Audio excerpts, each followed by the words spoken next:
Akala mo siguro nasasayang lang ang mga niyog na ito kapag binabasag ng mga tao, pero hindi. Dahil kumikita ng milyon-milyong dolyar ang mga magsasaka sa Thailand mula rito.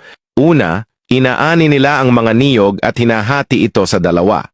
Pagkatapos, inaalis nila ang loob na bao at pinapakain sa mga makina. Ang mga makinang ito ang kumukuha ng dalisay na langis ng niyog na malawakang ginagamit sa mga produkto sa kalusugan at kagandahan. Pagkatapos makuha ang langis, inilalagay naman ng mga magsasaka ang natitirang bao sa pugon. Sa pamamagitan ng mababang init sa loob ng ilang oras, nagiging uling ang mga pirasong ito. Kapag naging pino na ang mga ito, ginagiling pa ng makina hanggang sa maging maliliit na piraso ng uling.